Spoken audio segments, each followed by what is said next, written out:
Game day update. Hello. It is time for a lot of good football, including 49ers Bears, to wrap up this Sunday. So, still several hours away, but we now have a clear charting of how this day is going to go. Ricky Pearsall, officially listed as questionable, is likely to play. That's according to Ian Rappaport, and that's also according to what we gathered this week at the 49ers facility. I've been saying that it's likely that Pearsall is going to play ever since he did practice on Wednesday. He's coming off an aggravation of the PCL injury, has obviously learned how to better manage that injury after the initial extended absence. So Ricky is likely going to be in for the 49ers, barring some kind of setback between now and kickoff at 5:20 Pacific. George Kittle, that's going to be a little bit more dramatic. As we've reported throughout this week, that is less likely than Pearsall because he hadn't been practicing, but he has not been firmly ruled out. And George, according to Ian Rappaport, is indeed going to go through a pregame workout to test out his ankle. It is not a high ankle sprain. It is a low to mid ankle sprain. Had this happened on Sunday of the previous week and not Monday night before a cross-country flight back to the West Coast, I think George's chances of playing today would be higher. They are at a lower point because it is a short week for the 49ers, but he really does want to play. He does not want to compromise his availability moving forward, and he also doesn't want to play in an overly compromised state today. So George is going to test out the ankle after going through a week of treatment, not even a week of treatment. It's only been, this is the 6th day since the 49ers played at Indianapolis. The last player to test out an ankle type of injury or any type of injury on the field before a game while being a game time decision was Trent Williams in week 2 against the New Orleans Saints. And Williams ended up playing against New Orleans, ended up playing well against the Saints, and everything was good. There have been times, though, where playing through an injury has not resulted in something that the 49ers or players like. They're also dealing with Trent Williams. Last year against the Seattle Seahawks in week 10, Trent decided to labor through an ankle injury, and he ended up being shut down for the season. I'm not saying that this is the same exact injury for George Kittle. I am saying that there are risks that must be balanced. Risk and reward has to be considered in a situation like this. And I think that the biggest thing for George Kittle, and he mentioned this last week after he took himself out of the game against the Indianapolis Colts, he said that he wasn't an effective player on the fresh ankle sprain against Indianapolis. He said that that Jake Tonjes and the backup tight ends might be in a better position to contribute for the 49ers. So he said, I'm just going to wait on the sideline and undergo treatment over the course of the week. So that pregame workout for George Kittle today, I will cover it. I will be down there at Levi's. Maybe we'll be doing our pregame live on the field tour during that workout. You'll get to take a look at it. So make sure you subscribe to the channel, follow along, all that good stuff, and we'll keep you updated throughout the day. So Pearsall likely in, Kittle likely out, but pregame workout for George Kittle. If he can't go, even if he can, I think that maybe George is more of a decoy today, and he'd still be a very, very effective decoy for the 49ers. He absolutely tore up the Bears last year when the 49ers blew him out, by the way. But if Kittle can't go, then Jake Tonjes would get more snaps. The 49ers have already made their roster moves ahead of today's game, which were due yesterday. They elevated a tight end, Braden Willis, from the practice squad just in case George Kittle indeed cannot go today. And Willis would be the emergency tight end. Tonjes and Farrell would be the 49ers' 2 starting tight ends. Farrell, the blocking tight end, and Tonjes in George Kittle's spot as the receiving tight end. Of course, George can do absolutely everything. If you want to underscore how important he is to this football team, they've ranked in the 20s as a run offense and EPA per rush without George Kittle this year because he was gone from weeks 1 to 7. He was hurt early in that season opener against Seattle. Ever since George Kittle returned, the 49ers run game ranks number 6 in the NFL. So from like number 25 to number 6, with Kittle being the primary changing variable. So it would be a big deal to not have him out there even as a decoy. Now, the one salvaging personnel piece here is that Ricky Pearsall is probably going to play. The 49ers offense this year is run primarily, as far as the pass game goes, through Kittle and through Christian McCaffrey. The reason for that has been they've been shorthanded, and it's been musical chairs at wide receiver. I think it's so important for the 49ers to have one of either Pearsall or Kittle for the pass game. I mean, it's going to be hard to uh, make up for Kittle's impact in the run game if they don't have him, but at least you can open things up with the pass game, space making wise downfield if you have Ricky Pearsall, who's been really good whenever he's been available this year. Last time that we saw him against the Tennessee Titans, he had a nice game, but that's when the ankle and the knee aggravation happened for Ricky Pearsall. So he took a week off. He's likely going to be in there, and maybe the 49ers offense has to be a little bit more wide receiver centric in this game. Another thing that's evolved over the course of this year is that the 49ers receivers are blocking better. And that's been huge, I think. So we could say that the big changing variable for the run game has been the absence of George Kittle. Yes, obviously we grant that, but Juwan Jennings has gotten healthier as the season has gone along. Kendrick Bourne laid some really good blocks downfield against Indianapolis that he wasn't laying earlier in this year. It's been half a decade, or at least entering this year, it had been half a decade since Kendrick Bourne was in the 49ers system. So the fact that he has improved blocking-wise over the course of this year should not be surprising. I asked him how different things are now versus where they were in 2020 when he was last with the 49ers system-wise, and he said there actually have been quite a bit of changes, that there has been an evolution. Plus, you just have to regain your blocking legs. And I think that we've seen that happen in real time over the course of this season for KB. Somebody like Demarcus Robinson, he blocked for LA, not as much as he has to block in the 49ers system. He's gotten better over the course of the season. So you've got a healthier Jennings, a Bourne who's been reintroduced to the system over the course of the season, Demarcus Robinson, who's been getting some more snaps for the 49ers. Better perimeter blocking has led to better rushing output and maybe insulates the 49ers a little bit better against the potential loss of George Kittle.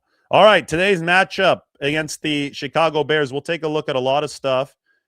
First, we'll start with this game and some of the misconceptions I've been seeing around the internet over the course of this week. And then, of course, we got to talk about the table setters for this game, the first of which happened last night. The Green Bay Packers lost at home to the cheese graters, to the Baltimore Ravens, who, they're passing around a cheese grater on the sideline. That was funny to see Derrick Henry wearing it. But the Packers lost, meaning that they are now locked into the 7th and final seed in the NFC. Nobody is going to be passing the Packers for the 7th seed, and nobody's going to be dropping below the Packers. They are set in there.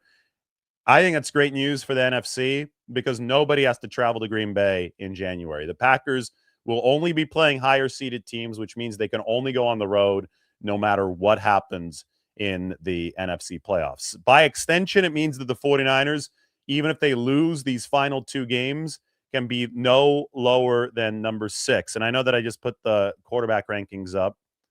Funny, Jordan Love number 2, but he missed yesterday's game. He's still out, so the Green Bay's obviously suffered due to that. Today, we're going to see Brock Purdy, the best quarterback in the league this year, number 1 with a lot of his stats, but just excellent efficiency numbers across the board. It's going to be Brock Purdy against, we got to scroll down a bit, to number 17, Caleb Williams, who's been better than last year.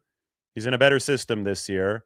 But still, this is the bad throw rate for Caleb Williams, negative 7.3%. That's not good. That's CPOE, but that's accuracy. Accuracy has not been good for Caleb Williams.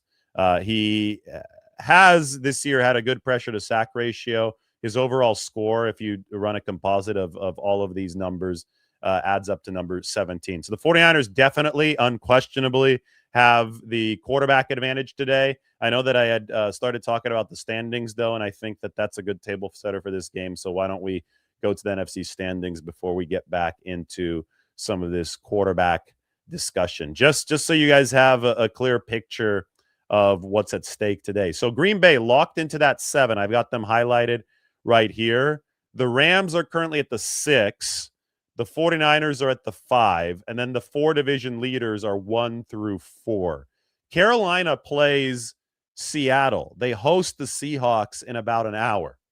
That is going to be fascinating because if the Panthers win, then the Seahawks will actually drop to 12-4, and the 49ers would have a chance to overtake the 1 seed tonight against the Bears.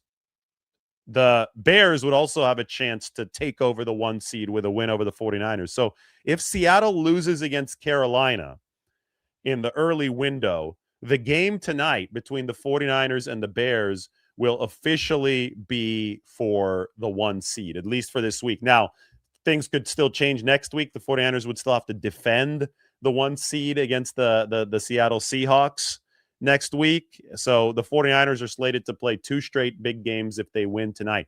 But if the Seahawks win against Carolina and the 49ers lose today against the Bears, the 49ers would essentially be locked in. I think not even essentially. I think they would be locked in to the number 6 seed. They would drop down 1 spot, and they would not be able to climb next week against Seattle. If Seattle wins and the 49ers lose tonight, which means that the 49ers with a loss tonight would probably rest starters, or at least their very top line players, against the Seahawks in week 18. So there's a lot on the line tonight for those of you who are just cheering for entertainment value. If you want every single week to be as intense as possible, if you want the 49ers to get that number 1 seed and be able to stay at home for the path to the Super Bowl at Levi Stadium, they obviously need to win. But as is the case any weekend in the NFL, a loss is possible. And if they do lose, it creates a mini bye scenario for the 49ers next week to where they would be at the number 6 spot. And if they were at the number 6 spot, then they would be set to head to Philadelphia for the wild card round of the playoffs. But the 49ers would likely rest some guys next week to lick their wounds and be ready for the Eagles on the road the week after that. So a lot on the line. A lot can swing here depending on the outcome of this game. The 49ers want to knock the Bears out of 1 seed contention tonight. They want to stay there. The 49ers, I think the Bears would still need Seattle to lose. So the only 2 teams that control their destiny for the 1 seed at this point are San Francisco and the Seahawks. So the Bears, if they knock off the 49ers tonight, would still need Seattle to lose unless Seattle loses this afternoon to Carolina.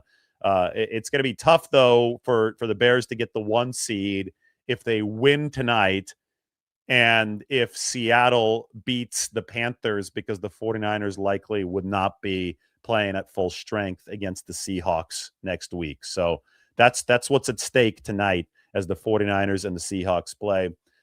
San Francisco, this whole George Kittle thing, the reason that they're pushing this all the way up until the game time pregame workout is because of how important this game is for the 49ers.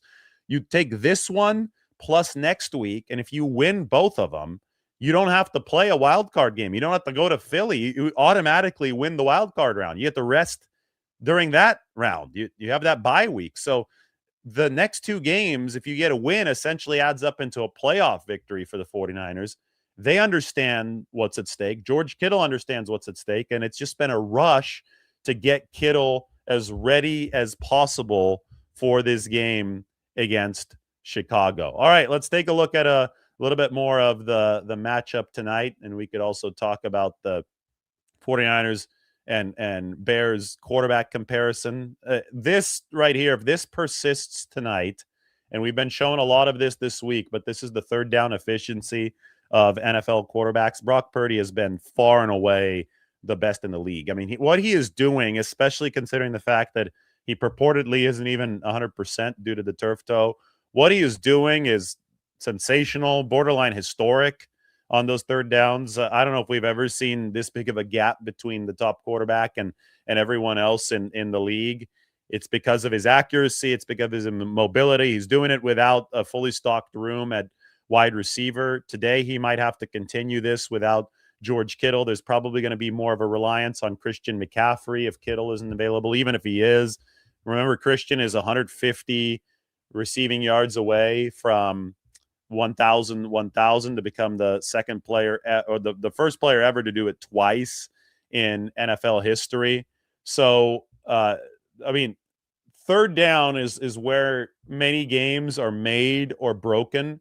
And Purdy's efficiency on third down this year has broken the backs of essentially every opponent that he's faced, except for Jacksonville. That was the game that he was playing least healthy in week 4. And the 49ers lost narrowly to a very, very good Jags team. Speaking of Jacksonville, we've gone through the team tier chart this week, and they're at the very top right. They're there with the 49ers, and they're there with the Rams. One could even argue that Jacksonville's been a little bit better than the 49ers and the Rams over the course of the past month and a half or so. But this is where teams stack up offensively, defensively. The reason that the 49ers are favored against the Bears is because they've been playing better offense, and they've been playing slightly better defense over the course of the past month and a half. Now, I will say that the 49ers have not been playing great offenses. I don't know if the Bears qualify as a great offense. I mean, they needed to score, 22 points against the Packers. They needed an onside kick recovery at the very end, and they needed overtime. It was not a particularly bright offensive performance for Chicago for the vast majority of that game. But I do think that the Bears bring more offensively than the Tennessee Titans, than the Cleveland Browns. Do they bring more than the Cardinals? Yes, I would say so. And you could see Arizona has been a little bit worse on this XY graph on the x-axis as an offense as well. So those are some of the teams the 49ers have played recently. It's hard to get a gauge on the Colts because they moved to Phillip Rivers. They obviously had a good time against the 49ers over the first 2 drives. Not as good of a time a little bit later on. So I would, if you're the 49ers, you need to prepare for this game, especially since Ben Johnson is the coach on the other side, as the best offense that you have faced in several weeks, probably the best offense that you've faced since Brock Purdy returned as the starter. But in no measure is this a world-beating Bears offense, and that's why the 49ers are favored. The biggest pivot point in this game can be the Bears' propensity to turn the ball over. It hasn't been a great defense, but it's been an opportunistic defense for Chicago. And that means that 21 interceptions, top of the league, 31 takeaways, top of the league. Those are the kinds of things that can change games if the 49ers don't play this cleanly. And the Bears have seen a lot of last-minute momentum shifts this year. In fact, you could say that it's borderline historic what they've seen in that regard of the game. Chicago has 6 wins where they've trailed after the 2-minute warning, which has never happened in NFL history. A lot of that is because of takeaways. A lot of that's because the onside kick against the Green Bay Packers last week was obviously instrumental for the Bears. Caleb Williams seems to have gotten a little bit better as games have gone on this year. And for that, I would credit his legs. I think that any quarterback who runs around a lot and it takes him a long time to throw the football, his time to throw because he's searching for plays to make downfield is high. Early in the game, when you've got to play, I think it's more important to play on time early in the game when you're trying to find things that work schematically. He hadn't been as good. But late in the game, once defenses are a little bit more tired, he's worn him out because he's running sideline to sideline. The receivers have executed the scramble drill a few times. That's when things can break down. That's when chaos can reign. And I think that we've seen that from Caleb Williams and the Bears this year. So important for the 49ers to get a lead tonight. And then when you have the lead, you can just start taking the air out of the game, especially if Kittle's not in there. I mean, Tonjes is going to have to run block.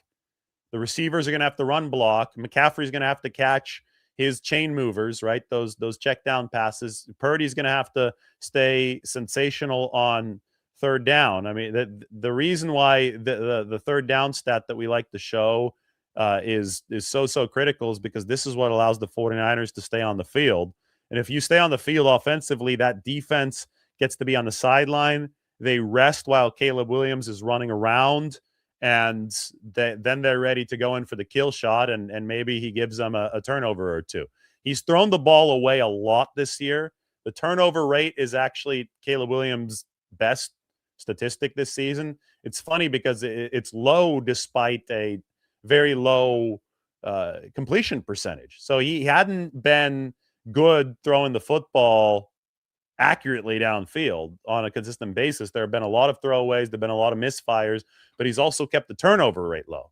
And the way, the reason that that's happened is because there have been a lot of throws behind the line of scrimmage, and there have been a lot of throws out of bounds. So he's generally been able to stay away from the giveaways that could be really damaging for the Bears. But if you can get a lead as the 49ers and really force Chicago to take some chances downfield where throwaways and some of those shorter throws won't be enough, then I think that's where you could potentially even the score when it comes to the takeaway battle with the Chicago Bears. Now, we can't do a show without talking about the Bears rushing attack. They've been good running the football this year. They haven't been great all season, but they've built this into something where there have been juggernaut-like rushing attacks against the Philadelphia Eagles, for example, on Black Friday about a month ago. They just ran Philadelphia out of their own building. I think that's the game where people really started paying attention to the Chicago Bears. The 49ers run defense has not been terrible this year.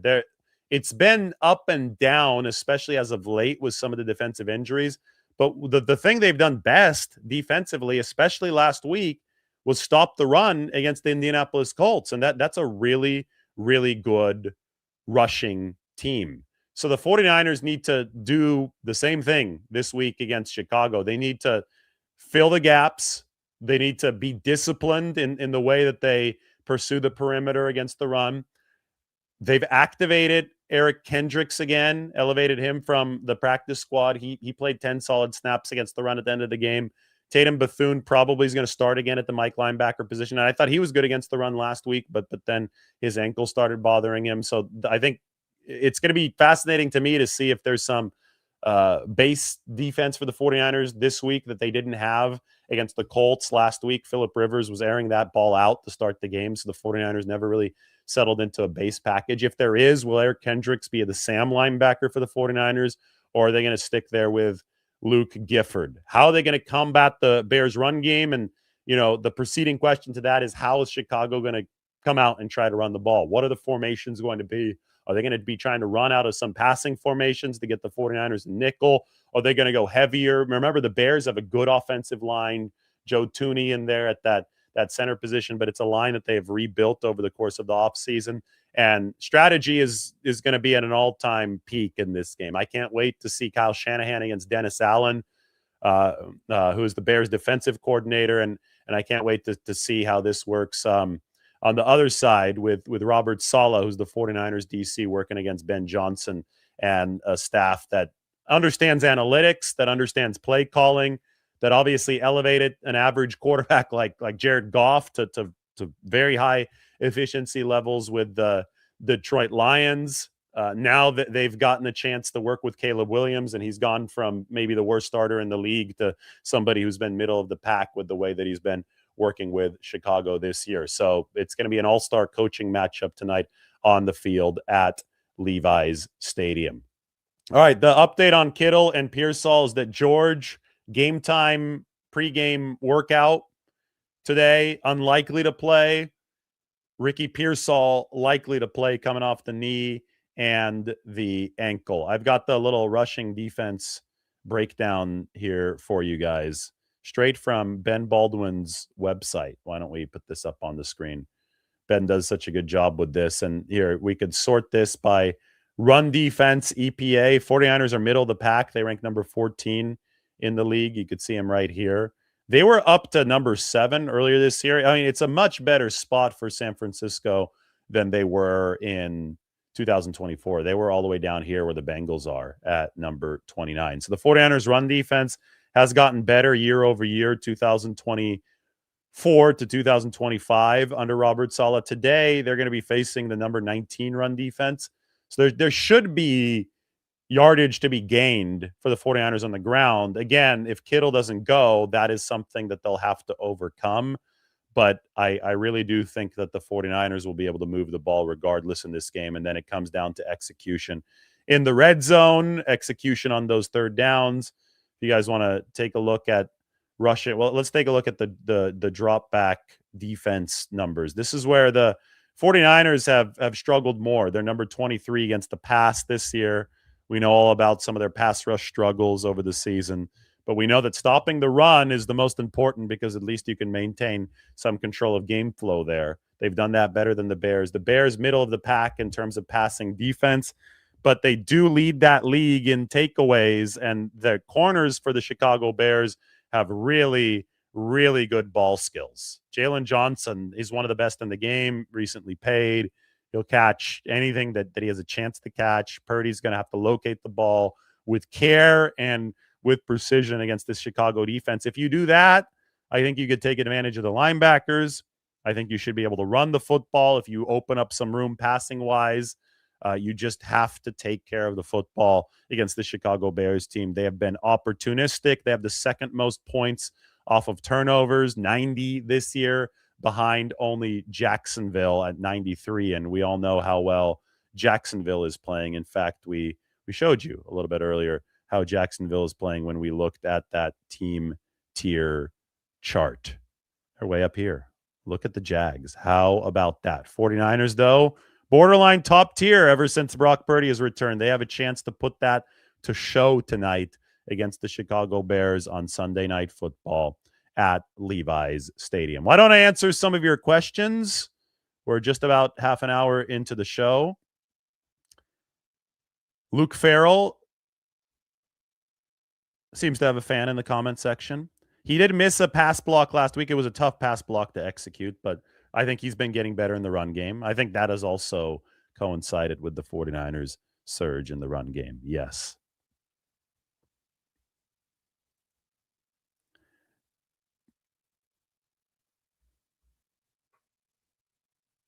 And as you can tell, more good news. I don't think I'm sick anymore.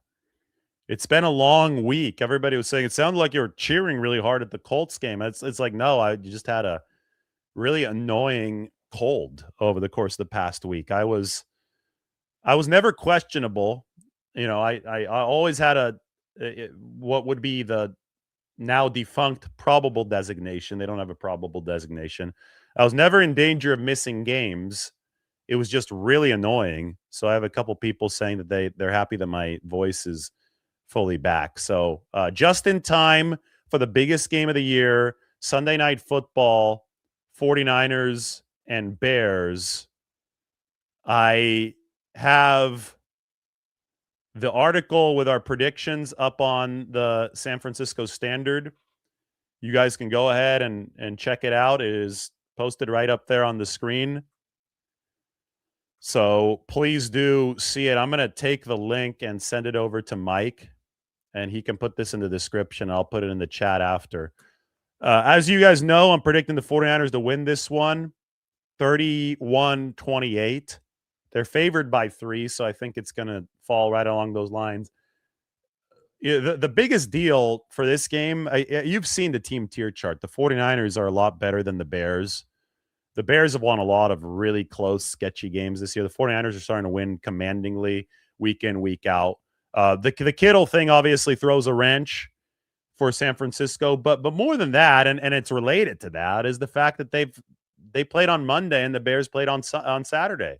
I think that generally turns this into maybe not a toss-up, but maybe something that's like 55-45 49ers, 60-40 49ers. It's not going to be a 70-30 or 80-20 probability type of game. This is one that could land in the Bears' favor, especially if they generate a couple takeaways and the 49ers don't do that going in the other direction. So that's what my prediction is based on. I think that this is a slight 49ers lean instead of a significant 49ers lean because of the rest disadvantage of the week. Just sometimes how it falls. Sometimes you've got a rest advantage. Sometimes you've got a disadvantage.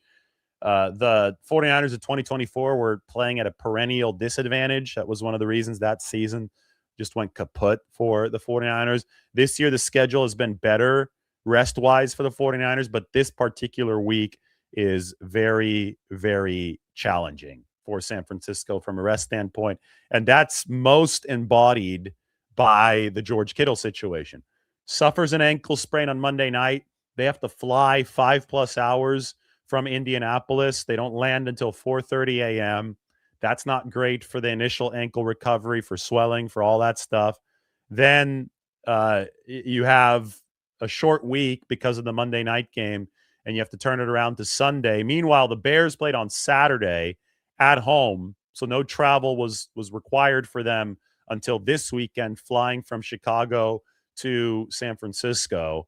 And they obviously don't have a George Kittle-like situation with the Bears. They've got some other injuries that they're dealing with, but they're not dealing with a player who absolutely shredded the team that they're about to play. Kittle last year against Chicago was awesome. I mean, it's probably not too smart to look much further into that game just because the coaching staff has changed. These are two different teams.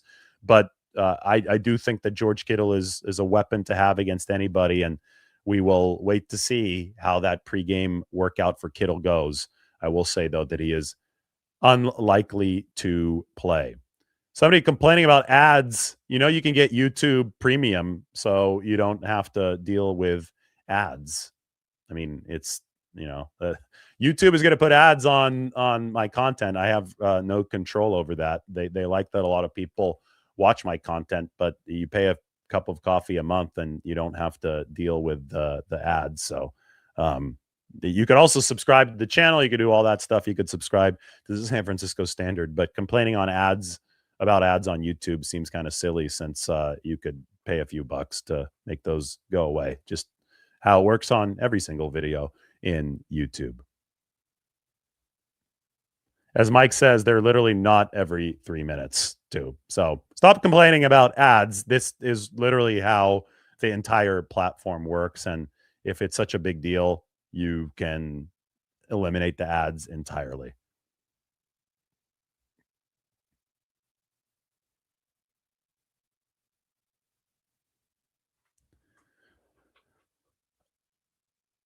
Why don't we see Chris Furster doing pressers? Because he is last year he was like the run game coordinator, and that made him the highest ranking lieutenant to Kyle Shanahan on the offensive side of the ball. So he was like the de facto offensive coordinator at press conferences. This year they actually have an OC. This year they have Clay Kubiak. So he's the one that's doing those pressers instead. They promoted Clay Kubiak to offensive coordinator.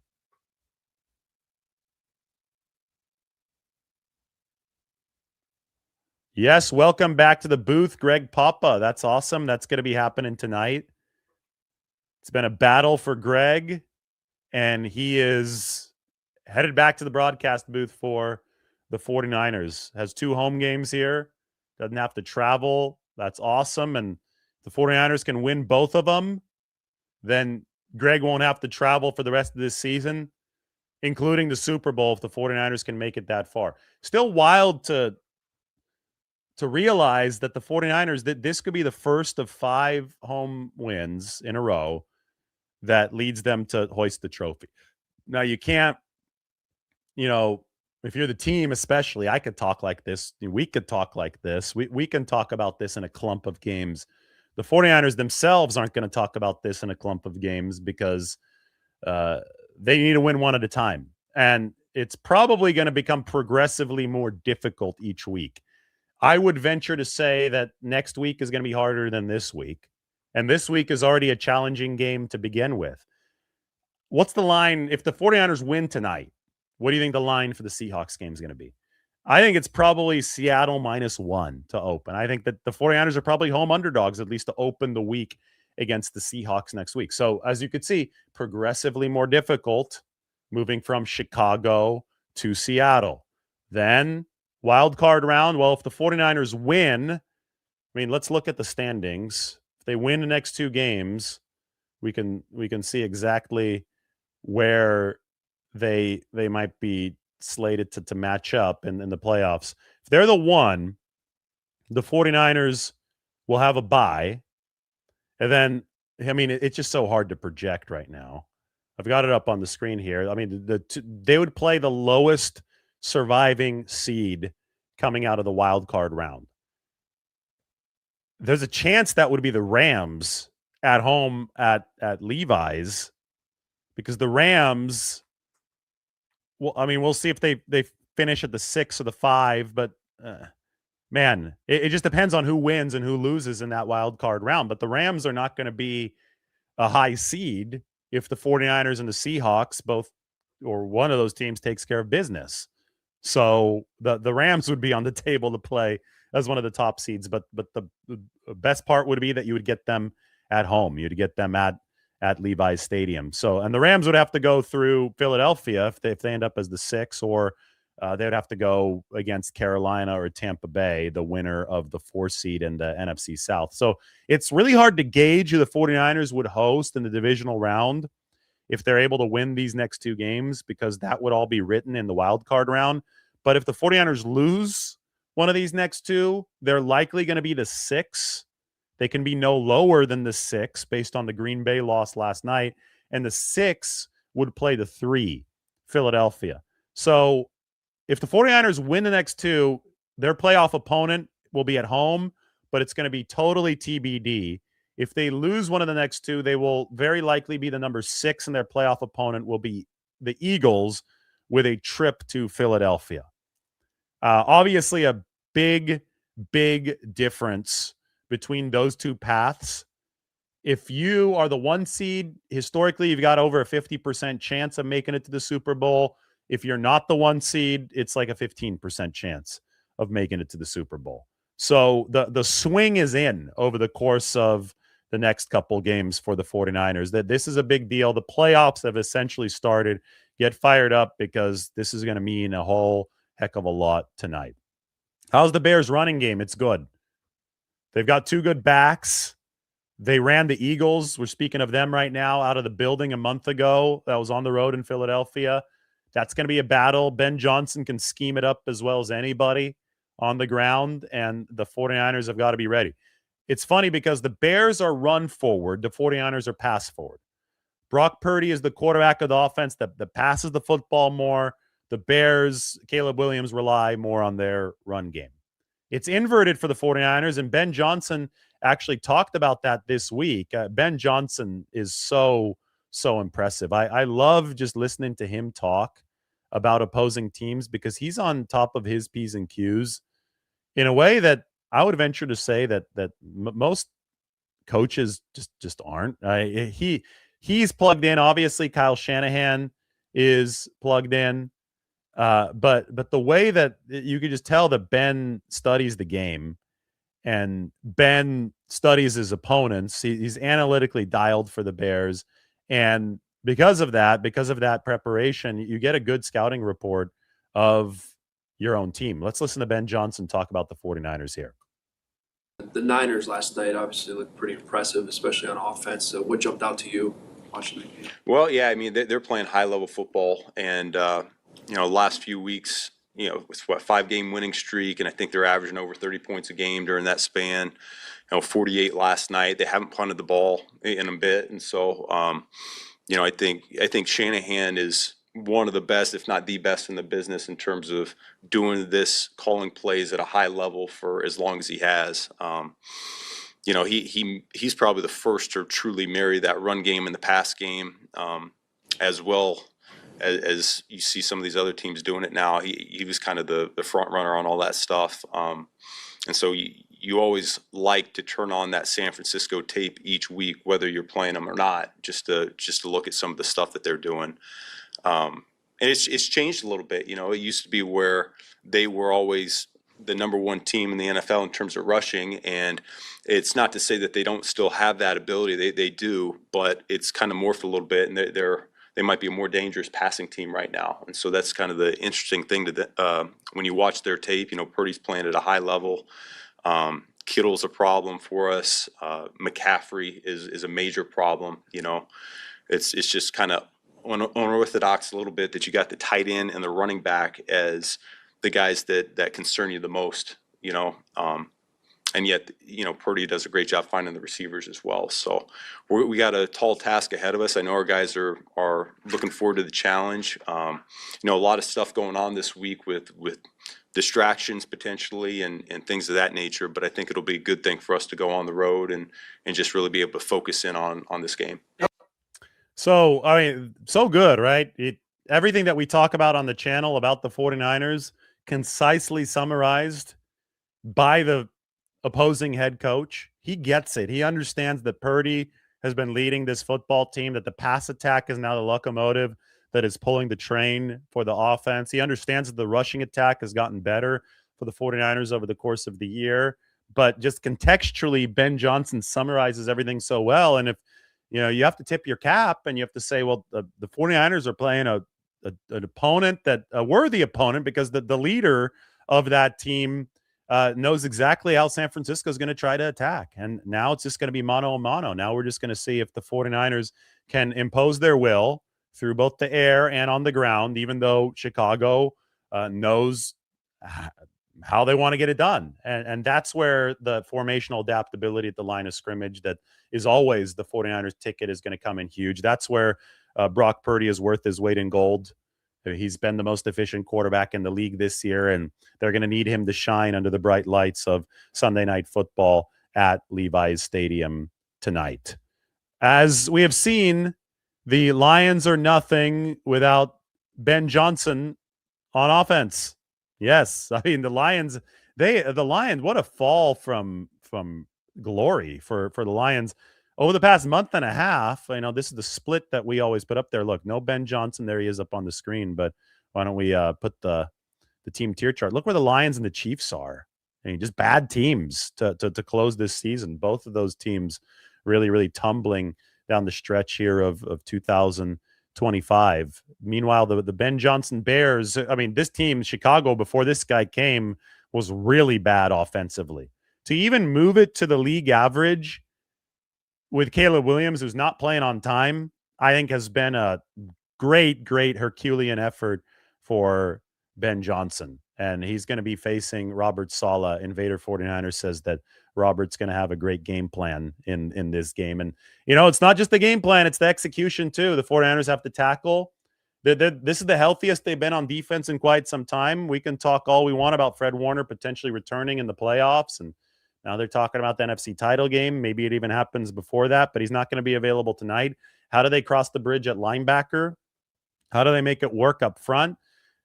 How do they make sure that there are no breakdowns at safety? Because Ben could punish those as a play caller and as a head coach. So a lot on the line for the 49ers defense tonight. They obviously are not the leaders of this team. That is the offense. Even special teams has been better than the 49ers defense, but they need opportunism from the defense. They need them to stop the run or at least slow the run to give the rest of the unit a chance. Couple more questions, then we are going to get going. Jay Glazer says that Matt Ryan is in talks with Atlanta about joining their front office in a high-profile position. It'd be a significant front office role. Interesting. When I first saw Matt Ryan, I'm like, oh God, is he going to come out of retirement just like Phillip Rivers? But he's going to come out of retirement, but he's not going to be playing. Kendrick Bourne has some more paydays ahead potentially. Bourne at a $500,000 incentive for crossing 500 receiving yards. He can earn another $250K if he crosses 600 yards. He's at 526. Bourne can also earn $500,000 for crossing 45 receptions and another $250,000 if he crosses 55 receptions. He's at 36 receptions. So he'd have to have a decently productive final 2 weeks, but I think 9 catches, $500,000, very possible for Kendrick Bourne. He's, like I said, 36 to get to 46, to get to 45. I don't think 55 is going to happen, but 9 catches I think can happen, and it looks like it needs to be 74 yards for Kendrick Bourne to hit 600 yards. That means that would be another $250,000. It's very possible that Kendrick Bourne makes himself an extra 750K over the next 2 weeks, potentially even tonight if he has a big game, if this gets super wide receiver heavy for the 49ers. All right, 45 minutes. I think the 49ers will win tonight, 31-28. What do you think? You could leave it in the comments section. Everybody hit the subscribe button. Let's look at the update here as far as how many subs we have on the channel. We are at 96,575. So closing in on 100,000 real subscribers, authentic, real, non-fake subscribers very, very quickly. If you hit that subscribe button right now, you could do a lot to support the channel. Let's get it up to 97K as quick as possible and get to 100,000 real subscribers very, very soon. Everybody check out the San Francisco Standard as well. The 5 fast predictions are up. I'm going to put these into the comment section, pin them up at the top right away as soon as I sign off. Here you go. That is a look at the article on the Standard. That's where the best 49ers coverage is going to be. We're going to do a show from the field tonight. I'm going to get there early so we could do a little show from the field, maybe react to that first Seattle Seahawks game. That could be fun. I want to watch the end of that. See if the Panthers can beat the Seahawks and really set the table nicely for the Bears and the 49ers to gun for the 1 seed. This game would be for the 1 seed if Carolina beats Seattle. So it's getting real. This season has been fun. I hope you're a little nervous for tonight because that's what it's all about. This is playoff football in the regular season. 49ers, Bears, Sunday Night Football. Enjoy the day of football, then enjoy Sunday Night Football. Make sure you hit that sub button right now because I will be live from the field at Levi Stadium this afternoon ahead of 49ers Bears. All right, everybody, peace out. Thanks for watching. Sign up for the Standard. I will see you soon.